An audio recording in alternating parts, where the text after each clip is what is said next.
Hi, I'm Max Vaughn. Is writing right for you?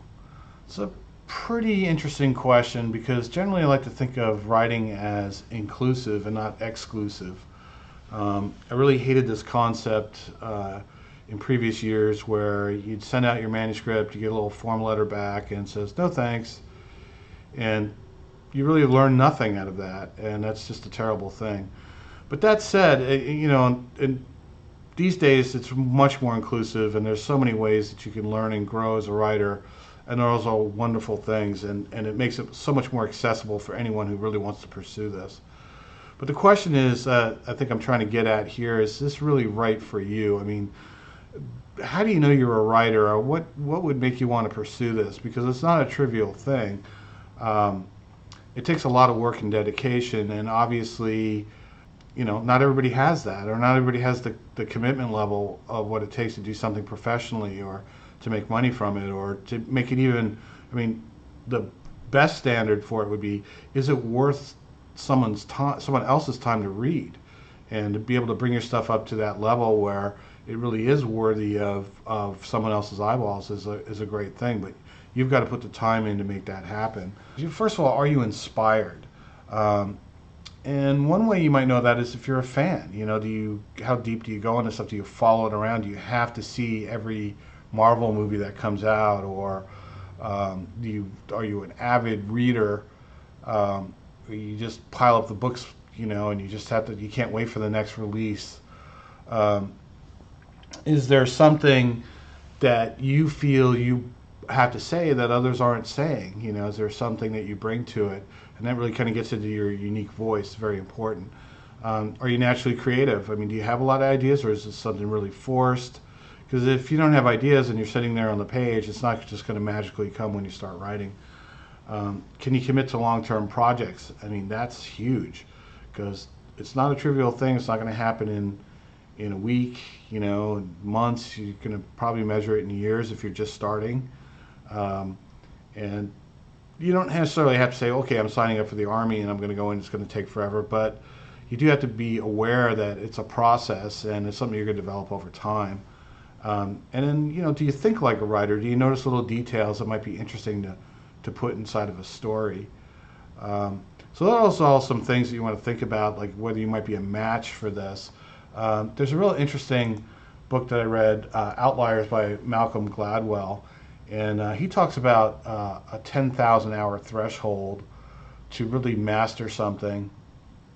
And if you do some math on that, like what would 8 hours a day, I'm just going to pull up my calculator here and see what, let's say I was able to work 4 hours a day times 365 days.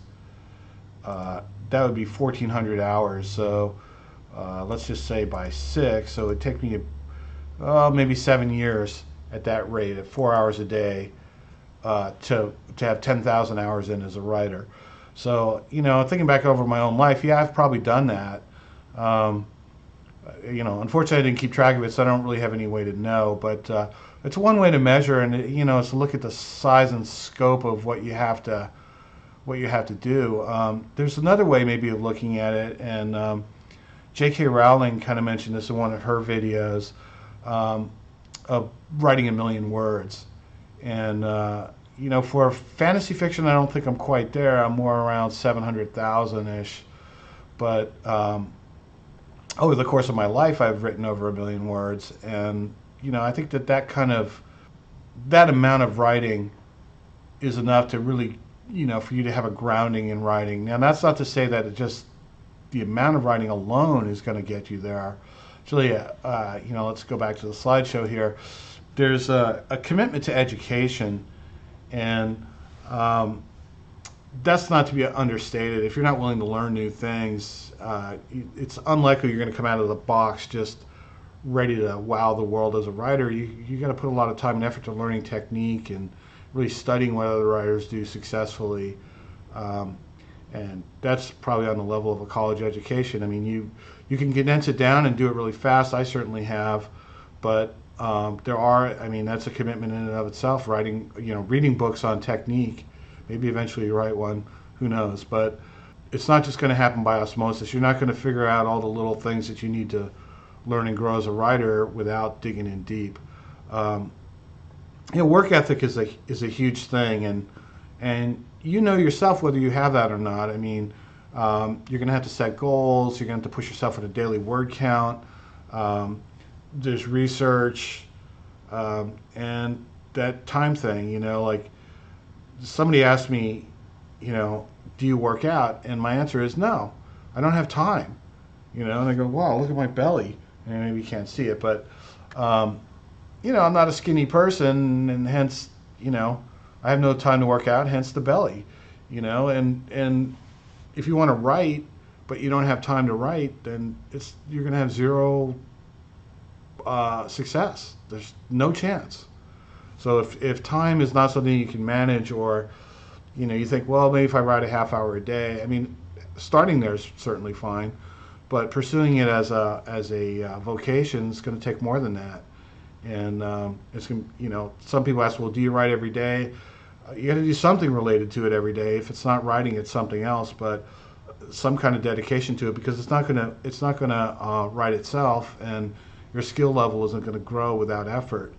So these are all things to kind of ponder, and I don't mean to discourage anybody. It's just you'd be better off spending your time doing some kind of job that pays you than to haphazardly go at writing, or to just kind of think maybe, hey, I could maybe do this because it's easy, or I'm going to be J.K. Rowling. All I got to do is write a book and everybody's going to love it. It's not going to happen like that.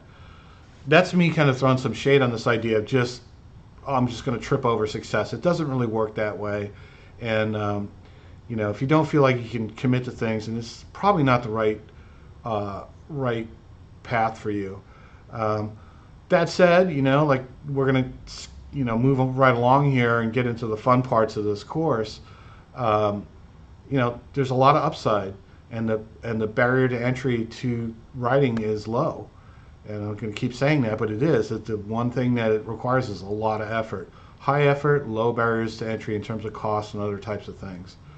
Anyway, that's going to wrap it up for this video on how to write a fantasy book series. This is like a self-checking exercise. Are you right for this? And only you are going to be able to answer that. But hopefully I've shed a little light on that. And if I hope you like this, go ahead and hit the like button and subscribe below. Thank you. We'll see you next time.